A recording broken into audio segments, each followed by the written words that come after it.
Good morning friends, एक बार फिर से स्वागत है मेरे इस नए वीडियोस में जिसका नाम है एरिया। आज हम इस चैप्टर्स के बारे में पूरे डिटेल में पढ़ेंगे। जो एरिया होता है किसी भी चीज का एरिया निकालने से पहले जानिए एरिया को हिंदी के में कहते क्या है। एरिया को हिंदी में कहते हैं क्षेत्रफल। किसी एरिया का पूरा जगह का वैल्यू निकालने को हम लोग फाइंडिंग द क्षेत्रफल कहते हैं। क्षेत्रफल यानी finding the area. How to find the area? What was the formula to finding the area? And which types of figure we can find the area? तो हम ज्यादा से ज्यादा वैसे फिगर्स पे एरिया फाइंड कर सकते हैं जिस फिगर पे हमें पढ़ाया गया हो या फिर हमें याद हो। आप देखते हो कि गांव में जब जमीन की ऐसी होती है, क्या बोलते हैं, मेजरिंग होती है, तो एक अमीन नाम का व्यक्ति रहता है जो अमीन नाम का व्यक्ति रहता है जो क्या करता है, उसका प्लॉटिंग का मेजरिंग करता है। तो एक तरह से वो भी पढ़ा हुआ रहता है एरिया के बारे में, एरिया जानता है, इसीलिए वो मेजरिंग कर सकता है। अगर एरिया यानी क्षेत्रफल निकालना नहीं जानता होगा वो नहीं कर सकता। ठीक है, आते हैं इस एरिया के चैप्टर में कितने प्रकार में हम निकाल सकते हैं। तो area of rectangle, area of square, area of triangle, area of circle. क्या सर सर्कल का भी? हाँ, सर्कल का भी एरिया हम फाइंड कर सकते हैं। आइए पहला क्वेश्चन हम जानते हैं, पहला फॉर्मेट में जानते हैं रेक्टेंगल के बारे में। What was rectangle? What do you mean by the rectangle? Rectangle का मतलब होता है when the given figure two line segments opposites of two line segments are equal। यानी A B C D, A B क्या होना चाहिए, C D के बराबर होना चाहिए, और ए सी क्या होना चाहिए, बी डी के बराबर होना चाहिए। तो लेंथ हमें पता रहेगा, ब्रेथ अगर हमें पता रहेगा तो we can find the area. But ये सिर्फ पता होने से एरिया अगर निकल जाता तो आजकल का कोई भी व्यक्ति एरिया फाइंड कर चुका होता। बट ये पता होना हमारे लिए एनफ नहीं है। अगर फॉर्मूला नहीं पता रहता, क्योंकि बिना मैथ्स का फॉर्मूला नहीं बनता, चाहे आप कितना भी परिश्रम कर लो, बिना मैथ्स का फॉर्मूला नहीं बनता। तो आइए हम फॉर्मूला जानते हैं, how to find the area of a rectangle. After that we learn about to finding the area of square, we learn about to finding the area of triangle, area of circle, and slowly we learn about the perimeter of these four figures, volumes of cube, cuboid, cylinders, cones, and so many figures are given। ठीक है, okay, slowly we have to learn। First of all, area of a triangle, rectangle की बात करें। Area of rectangle, देखिए जब तक आपका A B BC के बराबर नहीं होगा या फिर CD के बराबर नहीं होगा तब तक ये रेक्टेंगल नहीं होगा। AC आपका BD के बराबर नहीं होगा तब तक आपका वो नहीं होगा रेक्टेंगल, क्योंकि it's must be opposite side equal चाहिए। अगर अपोजिट साइड आपका इक्वल नहीं प्राप्त होता है तो वो रेक्टेंगल फॉर्मेशन नहीं फॉर्म करता है। ठीक है, तो इसमें एक फॉर्मूला, इस महान मैथमेटिशियंस ने फॉर्मूला आविष्कार किया था, मतलब बताया था कि क्या होता है। Length into breadth square unit. Sir length तो थोड़ा बहुत समझ में आता है कि लेंथ ये होता है, ब्रेथ ये होता है, बट ये स्क्वायर यूनिट क्या है? स्क्वायर मतलब बाबू जिस नंबर पे हम फॉर्मेशन करते हैं, जिस नंबर को हम बनाते हैं, यूनिट उसमें रहते हैं। अब यूनिट क्या होते हैं? यूनिट्स वो होते हैं जो मीटर, सेंटीमीटर, डेसीलीटर, किलोलीटर, डेकालीटर, ये सब क्या है हमारा एक तरह से यूनिट्स है। All the measurement in the measurement chapter, all the things which you are using, जो मेजरमेंट चैप्टर में हमें centimetre, decimetre, decametre, hectometre, kilometre use होता है, that is called unit. Sir इसमें इसका यूज क्या है? First of all we solve the questions, then I will tell you what was the uses of this unit. Okay, let's start the one questions related of this chapter. So like first of all we take up first of all we finding the area.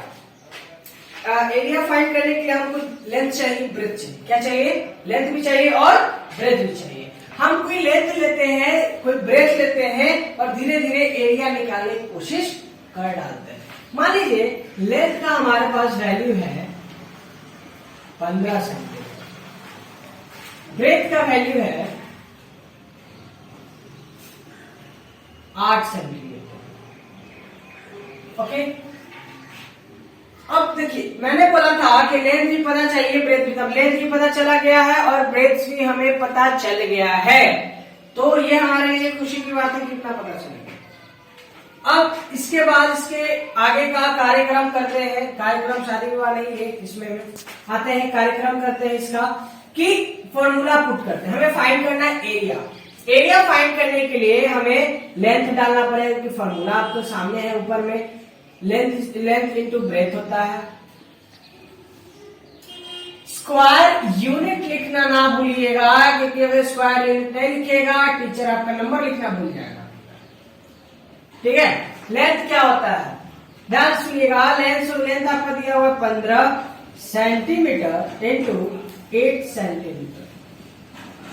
तो अभी एक बात सुनिए जो हम मतलब बोलने जा रहे हैं आप लोग को कि यूनिट क्या होता है. यूनिट यही सेंटीमीटर, मीटर, स्क्वायर, ये सब जो होता है वो सब यूनिट होता है. यूनिट होता है सेंटीमीटर. सेंटीमीटर की जगह मीटर रहता है, सेंटीमीटर की जगह किलोमीटर रहता है, सेंटीमीटर की जगह डेकामीटर रहता है, डेसीमीटर रहता है, किलोमीटर रहता है. उसको हम यूनिट के नाम से जानते हैं. ठीक है. तो सर इसका आंसर 120. 15 या 120 होता है.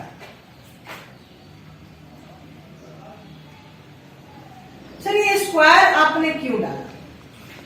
क्योंकि जब हम दो नंबर को मल्टीप्लाई करेंगे, तो साथ साथ नंबर ही नहीं सेंटीमीटर भी तो 2 बार मल्टीप्लाई होगा. और x into x is equal to x square होता है. वैसे ही सेंटीमीटर इंटू सेंटीमीटर स्क्वायर नहीं होगा. तो ये होता है. यहाँ पे हम क्यों लिखे स्क्वायर क्यों लगाए ये समझ. ठीक है. एरिया निकाले कैसे? 15 या 120 हो गया. 120 ये हमारा एरिया फाइंड हो. ठीक है. अब बात करते हैं एरिया के बाद. अगर ऐसा एरिया दिया रहे चलेगा क्या? दौड़ेगा भाई, पहले चलेगा, एकदम चलेगा. एरिया फाइंड हो गया. इससे ऊपर का लेवल का आपको एरिया देगा, लेकिन फॉर्मूला आपको यही लगाना है. चलिए नेक्स्ट इसी में रेक्टेंगल में अभी रहेगा, हम बाहर नहीं जा रहे हैं. एक चीज एरिया याद रखिएगा आप. 120 एरिया मीटर सेंटीमीटर स्क्वायर है. इसी में हम क्वेश्चंस बनाएंगे. मान लीजिए एरिया दिया हुआ 120 सेंटीमीटर स्क्वायर. बाबू ये क्वेश्चन आते हैं, एरिया दिया हुआ है, लेंथ या फिर ब्रेथ दोनों में से कोई एक दे देगा और बोलेगा कि आपको फाइंड करके बताइए जो नहीं दिया हुआ है. इसमें हम ब्रेथ को x माने हैं. ब्रेथ को हमने क्या माना है? x माना है, क्योंकि हमें ब्रेथ फाइंड करना है. क्या फाइंड करना है? ब्रेथ फाइंड करना है, इसलिए हमने इसको x माना है. तो इसका फॉर्मूला क्या होगा? तो ब्रेथ फाइंड करने के बाद सिंपल फॉर्मूला होगा एरिया बाय लेंथ. मतलब एरिया को लेंथ से डिवाइड कर देंगे. तो सर हमको ये फॉर्मूला में थोड़ा डाउट है, कैसे ये आया बता सकते हैं? जी बिल्कुल बता सकते हैं. एरिया निकालने का फॉर्मूला क्या होता है? A is equal to L into B. हमें बी नहीं पता, तो बी को हम नहीं पता, लेंथ पता है.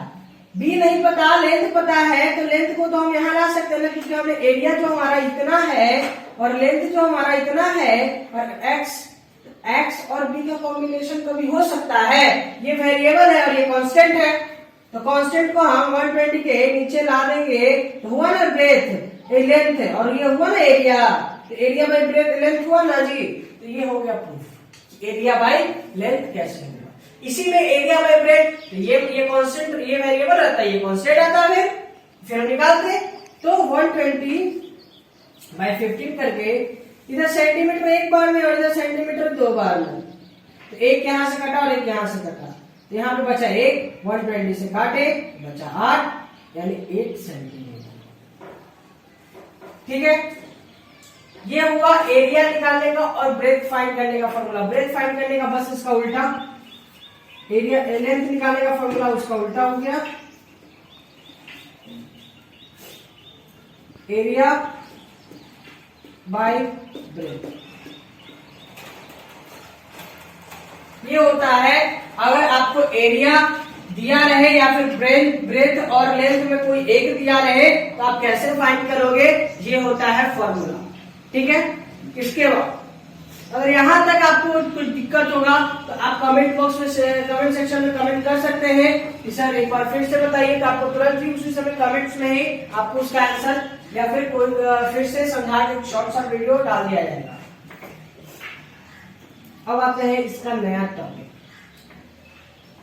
रेक्टेंगल खत्म हो गया जी, तो जी बिल्कुल सर रेक्टेंगल खत्म हो गया।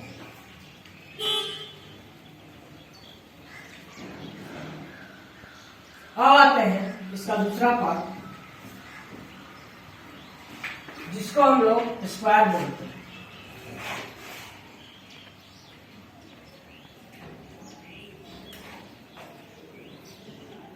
एक चीज याद रखिएगा, स्क्वायर होता क्या है, स्क्वायर का चारों साइड इक्वल रहता है, यानी डिब्बा जिसका square means all the sides must be equal, then it is called as a square. If it is not is equal, it is called as a rectangle और समथिंग एल्स। तो area of square, तो क्या sir उसमें भी rectangle का formula लगेगा? नहीं, इसमें रेक्टेंगल का कोई समझौता नहीं, कोई नाता नहीं, कोई दूर दूर तक रिलेशन नहीं, कोई रिश्तेदार नहीं, कोई भाई नहीं। तो इसमें हम निकालेंगे स्क्वायर में हमें सिर्फ एक चीज चाहिए, किसी एक का साइड, किसी एक का साइड चाहिए और बाकी काम निकाल सकते। कैसे? एरिया ऑफ स्क्वायर निकालने का फॉर्मूला होता है side into side square unit. Sir कई बुकों में लिखा रहता है साइड इंटू साइड में लिखा रहता है, डायरेक्ट लिख देता है ए स्क्वायर, कोई भी दिक्कत नहीं है। ए स्क्वायर मतलब ए को 2 बार मल्टीप्लाई किया गया है। सर कोई भी स्क्वायर में लिख देता है एज, कोई बात नहीं, साइड का मतलब एज भी होता है जो आपको हम क्यूब में पढ़ाएंगे, तो इससे कोई फॉर्मेशन नहीं, बस आपको मालूम रहना चाहिए स्क्वायर का एरिया, स्क्वायर का साइड कितना है। ठीक है, इसके बाद इसी में आता है कि स्क्वायर का एरिया पता रहता है। जैसे मैंने बोला कि रेक्टेंगल का एरिया पता रहेगा, लेंथ और ब्रेथ फाइंड करके बताइए, वैसे आपको स्क्वायर का एरिया पता रहेगा और साइड फाइंड करना रहेगा। तो उसका कोई नहीं है, निकालने का सीधा है, साइड ऑफ स्क्वायर निकालना पड़ेगा, तो फॉर्मूला लिखा है, सब फॉर्मूला, सब formula A to Z formula. जैसे कैसे है कि गैस रहेगा तो खाना बन सकता है, वैसे फॉर्मूला रहेगा तो मैथ भी बन सकता है। तो स्क्वायर से इसके लिए साइड ऑफ स्क्वायर निकालने का है, तो एरिया को आप रूट में डाल दीजिएगा। तो सर ये रूट क्या होता है और रूट के बारे में पढ़ना है तो मेरे चैनल पे जाके स्क्वायर रूट का एक वीडियो है, आप उसको चाहे तो पढ़ सकते हैं। स्क्वायर रूट के बारे में मैंने उसमें डाल रखा है और 2 सिंपल तरीकों से मैंने बताया है कि how to find the square root, और सबसे इजीएस्ट है फैक्टर वाला, उसमें बहुत नॉर्मल, बहुत इजी वे में पता है कि स्क्वायर रूट पता है। तो इसका हम रूट फाइंड करते हैं। क्या फाइंड करते हैं? रूट फाइंड करते हैं। कारण है कि जब हम एक दूसरे को मल्टीप्लाई करते हैं तो हमारा एक साइड आता है जिसको हम लोग रूट कहते हैं, स्क्वायर रूट कहते हैं। अब उसका रूट निकालते हैं, तो रूट निकालने के लिए उसमें रूट का मात्रा चढ़ाएंगे। रूट का मात्रा यानी ये, जैसे अब आ की मात्रा ये होती है, वैसे ही रूट की मात्रा ये होती है। सबका अलग अलग मात्रा है, ठीक है। तो किसी का मात्रा चाहेंगे, तो किसका मात्रा चाहेंगे? ऐसे किसी का भी नहीं, तो बता रहा हूं मैं, धीरे धीरे, थोड़ा वीडियो इतना जल्दी थोड़ी होता है। एरिया ऑफ साइड, साइड क्या है? साइड मान लीजिए 15 मीटर, 15 मीटर। पहले एरिया फाइंड करेंगे बाबू। Area of square is equal to side into side, edge into edge, a square. जो करना है आप कर सकते हैं एज योर विश, जो आपकी चाह और राह है वो कर सकते हैं। हमें पता है साइड का वैल्यू, हमें पता है इसका वैल्यू, साइड का वैल्यू कि 15 मीटर दिया हुआ है। इसका हम मल्टीप्लाई कर देंगे 15 into 50 and metre into metre, 225 metre square. देखिए मैंने यहाँ पे अलग अलग को करके दिखा दिया कि मुझे प्रूफ करने के लिए दोबारा से 3 करना पड़ेगा। इसमें भी स्क्वायर हुआ क्योंकि मीटर मीटर 2 बार मल्टीप्लाई हुआ, नहीं होता तो नहीं करते, हो गया तो कर दिए। ठीक, ये आ गया आपका एरिया ऑफ स्क्वायर। अब इसी पे एरिया दिया हुआ है, हमें साइड फाइंड करना है, तो वही चीज ये वाला फॉर्मूला फाइंड लगा देंगे। अगर साइड फाइंड करना है तो एरिया को रूट में ले जाएंगे, साइड ऑफ स्क्वायर लिखेंगे पहले, साइड ऑफ स्क्वायर लिखेंगे बाबू, उसके बाद लिखेंगे रूट एरिया। देखो कितना प्यार से बोला, रूट एरिया। तो 225 मीटर स्क्वायर, पता ना मीटर स्क्वायर को अलग अलग करेंगे तो मीटर इंटू मीटर होगा। जान गए कि किसका स्क्वायर है? 15।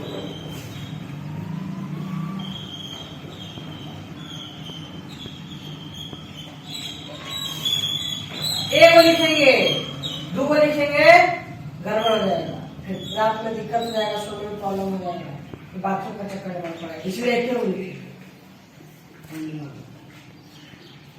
ये होता है square, area of square find करने का फॉर्मूला और साइड ऑफ स्क्वायर फाइंड करने का फॉर्मूला। इसके 2 हिसाब से आप निकाल सकते हैं कि अगर एरिया दिया रहे, साइड दिया रहे तो आप फाइंड कर सकते हैं। ठीक है, अगर साइड ऑफ स्क्वायर दिया रहे तो आप फाइंड कर सकते हैं एरिया, और एरिया ऑफ स्क्वायर निकालना हो तो साइड इंटू साइड से मल्टीप्लाई करके निकाल सकते हैं, सिंपल वे में। ठीक है, इसके बाद हम पढ़ेंगे नया टॉपिक। अगर यहां तक जो भी आपको समझ में आया, कमेंट सेक्शन का कितना खुला है आपके लिए, खोल सकते हैं, जितना बोलिएगा उतना आप प्रॉब्लम सॉल्व करके बोलिएगा तब। और थोड़ा लाइक एंड सब्सक्राइब भी क्या कीजिए ताकि हम लोग को बनाने में और ज्यादा मजा आए। इसके बाद हम आते हैं आपका नया टॉपिक जिसका नाम है स्क्वायर तो हो गया, रेक्टेंगल। तो उसका भी एरिया निकलता है क्या? तो क्या खेत रेक्टेंगल में नहीं होता है? उसके एरिया में निकाल सकते हैं जी, बिल्कुल निकाल सकते हैं। जो बोले ना निकाल सकते हैं, उसका पैर छुपे, उसका आदर सत्कार कीजिए और बहुत प्यार से उसको रखिए।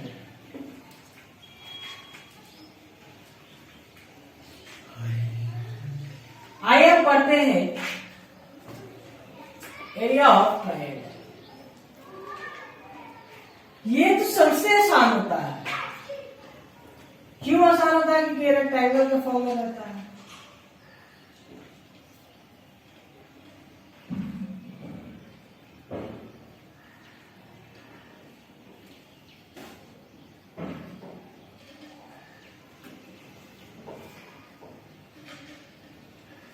देखिए, हमें इसका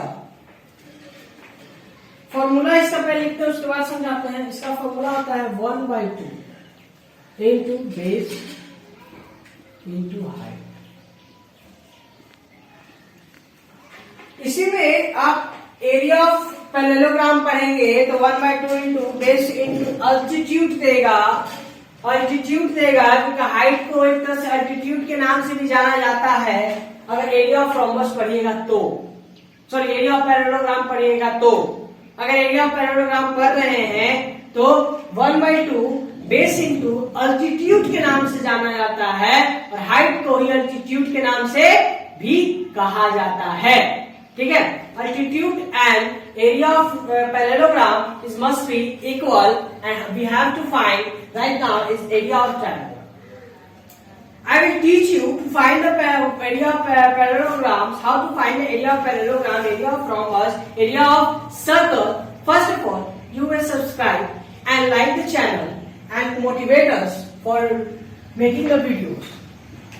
ओके, हमें पढ़ना है लेंथ। अब इसका लेंथ का बेस क्या है?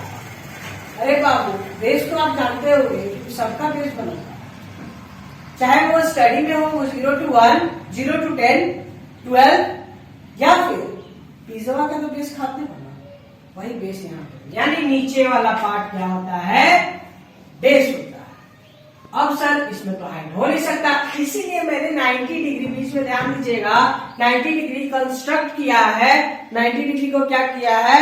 कंस्ट्रक्ट किया है, जिसमें एक 90 डिग्री का एंगल फॉर्म हो रहा है। ठीक है, एंगल फॉर्म हो रहा है। आप ये भी कह सकते हैं कि BC से एक बाइसेक्टर खड़ा हो गया, जिसको हम अल्टीट्यूड या हाइट कह सकते हैं। एरिया ऑफ पैरेललोग्राम में होता है, ध्यान दीजिएगा बाबू, एरिया ऑफ पैरेललोग्राम की साथ साथ लिखता है।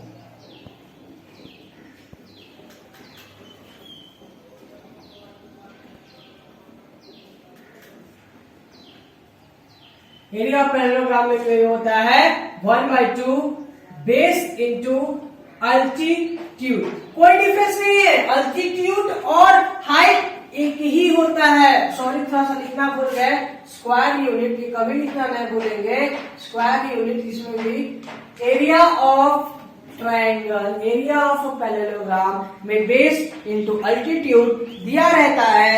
अगर नहीं दिया रहे तो आप उस टीचर को, जिस टीचर ने पढ़ाया है, उसको बोलिए कि हमें अल्टीट्यूड क्यों नहीं बताया, क्योंकि अल्टीट्यूड और हाइट एक तरह से एक समान होता है बाबू। जब तक हाइट नहीं रहेगा, अल्टीट्यूड नहीं पता रहेगा, तो हम फाइंड नहीं कर सकते। आइए इस पे हम क्वेश्चंस बेस बनाते हैं। पहले आप फिर से एक बार समझ लीजिए कि एरिया ऑफ ट्रायंगल जो रहता है, एक तरह से एरिया ऑफ पैरेललोग्राम भी हो सकता है, बेस इंटू अल्टीट्यूड कर सकते हैं।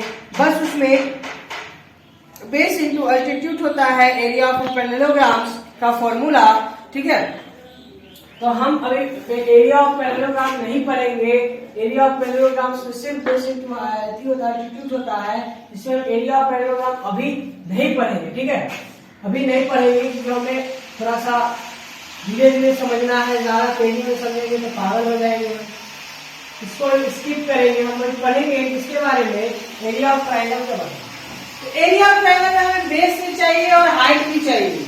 अगर आपको बेस और हाइट नहीं दिया है तो आप नहीं निकाल सकते, बेस और हाइट नहीं दिया है तो नहीं निकाल सकते। मान लीजिए बेस है हमारा 7,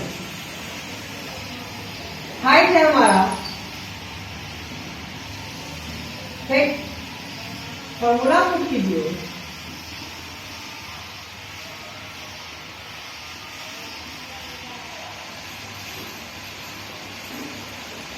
इसके बाद बेस का वैल्यू डालिए, हाइट का वैल्यू डालिए, फिर काट जो करना है, कटता है तो काटेंगे बाबू, सबसे शुभ काम है ये सब काटना छाटना। उसके बाद मल्टीप्लाई करेंगे, 7 into 3 होता है 21 स्क्वायर यूनिट, तो सेंटीमीटर स्क्वायर यूनिट लेना। ये आ गया एरिया। ठीक है, ये आ गया एरिया। अगर इसी पे हमें एरिया ऑफ पैरेललोग्राम निकालना होता, इसी पे अगर हमें एरिया ऑफ पैरेललोग्राम फाइंड करना होता तो क्या करते? बेस दिया हुआ है, अल्टीट्यूड भी दिया हुआ है, अल्टीट्यूड यानी हाइट भी दिया हुआ है, उसका फॉर्मूला लगा देते base into altitude. Base into altitude लगा के हम इसका आंसर निकाल सकते थे, लेकिन अभी हम ये भी नहीं।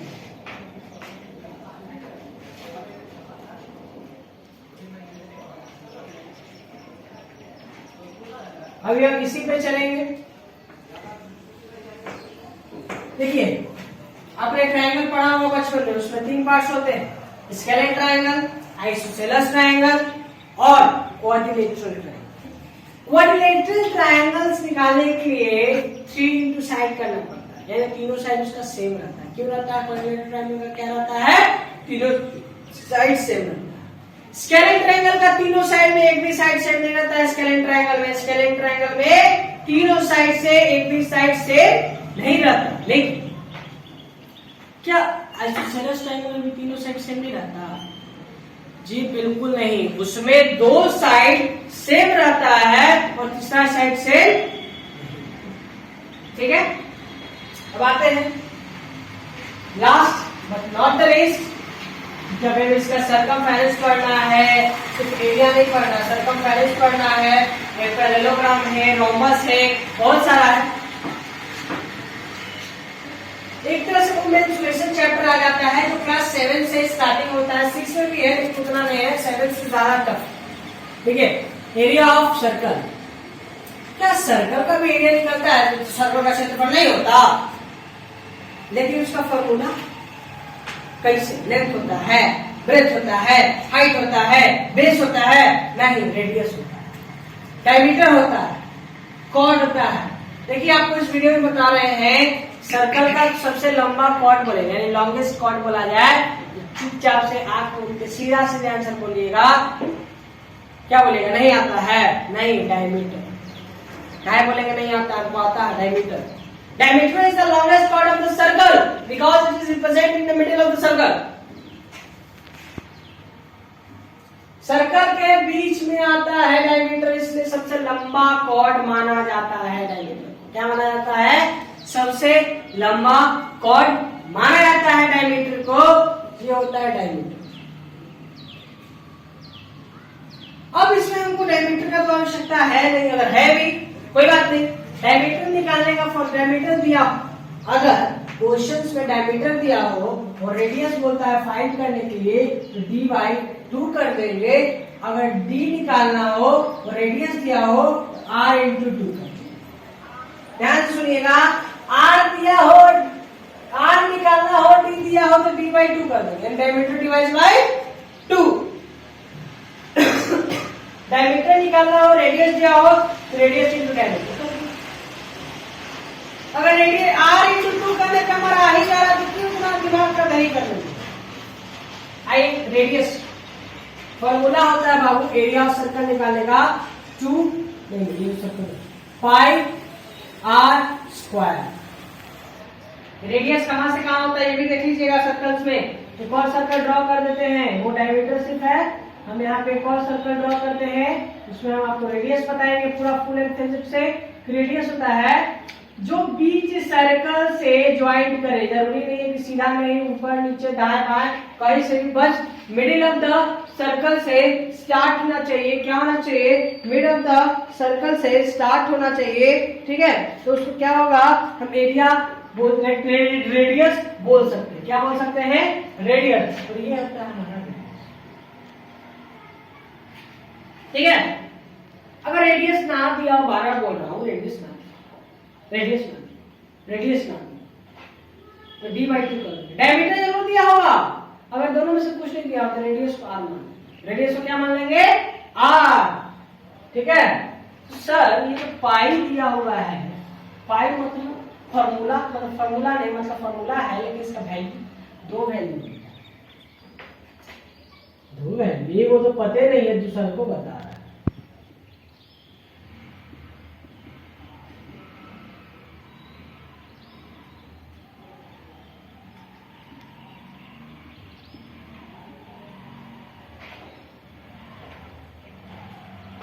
थ्री 22/7 नहीं सर, गलत है। अरे प्रूफ करते हैं ना, इसको प्रूफ करते हैं।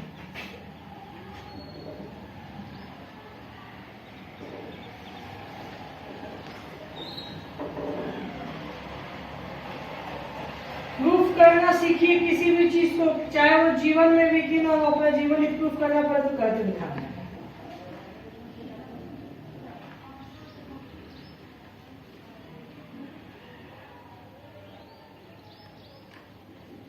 अब बार बार वही आएगा, फिर ये आएगा, फिर 3 ये 2 आएगा, 20 40, ये आगे बढ़ते चला जाएगा।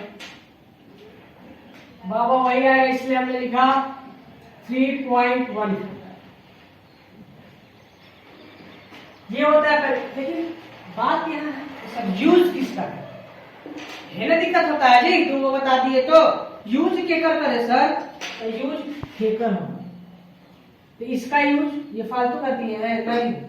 जब तक क्वेश्चन में इसका जिक्र हिंट में करके नहीं दिया जाए हिंट में करके नहीं दिया जाए जब तक क्वेश्चंस में कि आपको पाई का वैल्यू 3.14 डालना है, या फिर क्वेश्चन के स्टार्टिंग में बोल दे we have to use value of pi is 3.4 respectively, तब तक यूज नहीं करेंगे। जब तक ये चीज ना लिखा रहे तब तक यूज ना करेंगे, अगर लिख दे तो यूज तो करना ही पड़ेगा।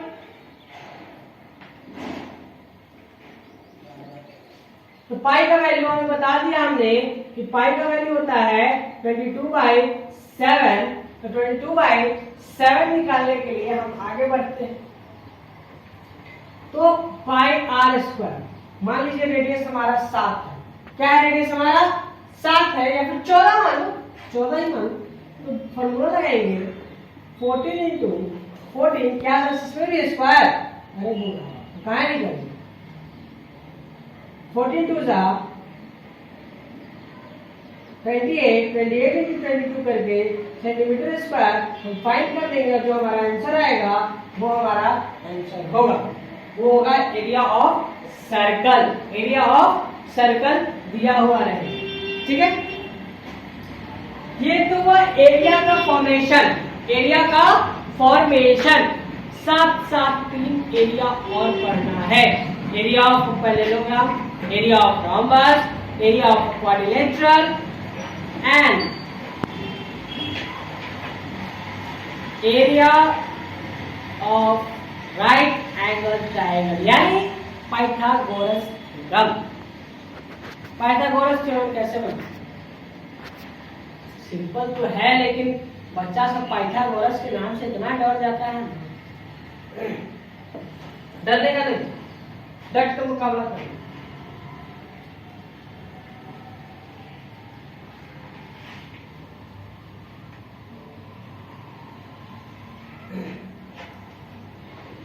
तो हम अभी पढ़ेंगे सर्कल का। जैसे हमने एरिया पढ़ा तो पूरा सर्कल का पढ़ा हमने। अब बात आता है सर्कल के आधे का दिया रहे तो क्या करें। सेमी सर्कल जिसको कहते हैं, what was the semi circle? The half of the circle is called as semi circle with the full diameter. मतलब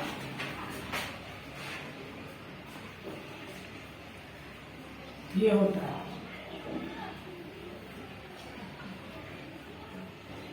इसमें करना कुछ नहीं है, जो फॉर्मूला हम लगाते हैं एरिया फाइंड करने के लिए।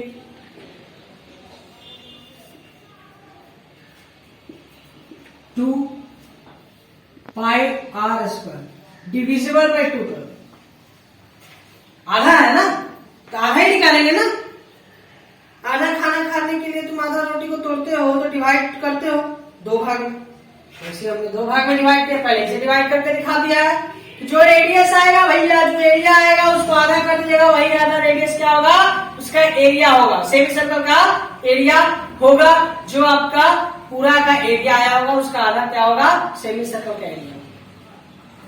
ठीक है।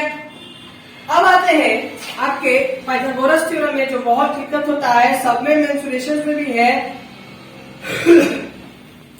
मेंसुरेशन में भी होते हैं, कभी कभी स्क्वायर्स के में भी दे दिया जाता है। क्वाड्रिलेटरल में आप पढ़िएगा तो आपको पाइथागोरस थ्योरम बार बार चीख के कहेगा कि मुझे सॉल्व करो पाइथागोरस थ्योरम। हम सॉल्व करेंगे। वैसे इसमें पाइथागोरस थ्योरम का यूज नहीं है। हमारे नेक्स्ट वीडियो जो मैं बनाऊंगा उसमें पाइथागोरस थ्योरम का पूरा भरपूर यूज होगा, क्योंकि उसमें एरिया ऑफ पैरेललोग्राम्स भी रहेगा, एरिया ऑफ रोम्बस भी रहेगा, साथ साथ आपको एरिया ऑफ क्रॉस रोड भी बताया जाएगा। अभी क्रॉस रोड क्या होता है?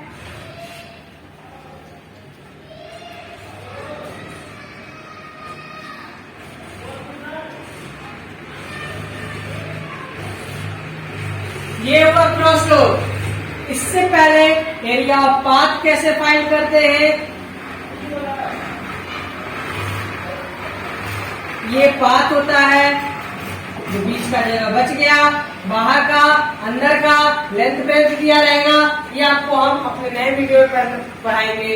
इससे पहले आप मेरे इस वीडियो को लाइक एंड सब्सक्राइब करके हमें आगे के लिए मोटिवेट किया कीजिए, ताकि हम आगे वीडियो बनाएं और लाइक तो बिल्कुल नहीं आ रहा है, लाइक तो बिल्कुल नहीं आ रहा है, साथ साथ में व्यू भी नहीं आ रहा है। अगर आपको कोई प्रॉब्लम हो रहा है कि नहीं, आप डिटेल में नहीं पढ़ा रहे हो, तो आप वो बताइए मुझे क्या नहीं पढ़ा रहा हूँ, तो मैं उसको डिटेल में सॉल्व करूंगा, डिटेल में बताऊंगा। साथ साथ अगर मैं बार बार ये कह रहा हूँ मैं अपने इस वीडियो के माध्यम से, if you want to be alive with us, अगर हमारे साथ लाइव होना चाहते हैं तो मेरे इस वीडियो में नीचे में मेरा फोन नंबर दिया हुआ है। कोचिंग का नाम आप यहाँ देख ही रहे हैं, new life institute of academy है, लेखा नगर में उपस्थित है। यहाँ पे कंपटीशन के साथ साथ आपको सभी चीज की बेनिफिट मिलती है, साथ साथ आपको ऐसा फेस कराया जाए कि आप इस कोचिंग में नहीं स्कूल में मौजूद है, क्योंकि एग्जाम भी उसी तरह से यहाँ पे होता है, टेस्ट भी वीकली टेस्ट कराए जाते हैं। फीस भी सारे कोचिंग के हिसाब से बहुत कम है। तो हमारे कोचिंग में एक बार हमें मौका दे आपको पढ़ाने का, अपने आप को रिप्रेजेंट करने का। तो इसके लिए अगर आपको कांटेक्ट करना है तो नंबर मेरा दिया हुआ है, उस पर आप कांटेक्ट कर सकते हैं। साथ साथ होम ट्यूशन भी हम देते हैं, टीचर्स भी प्रोवाइड करवाते हैं जिस क्लास के लिए, सैनिक स्कूल, साथ साथ आप नवोदय या फिर अलग से जो भी कंपटीशन का तैयारी करवाना रहेगा हमारे यहाँ वो भी होता है। अगर चाहे तो आप एडमिशन ले सकते हैं, एडमिशन फ्री ऑफ कॉस्ट अभी चल रहा है, ना उसमें कोई पैसा लग रहा है ना कुछ लग रहा है, आप एडमिशन आके फ्री ऑफ कॉस्ट ले सकते हैं। इस वीडियो में बने रहने के लिए थैंक यू, धन्यवाद।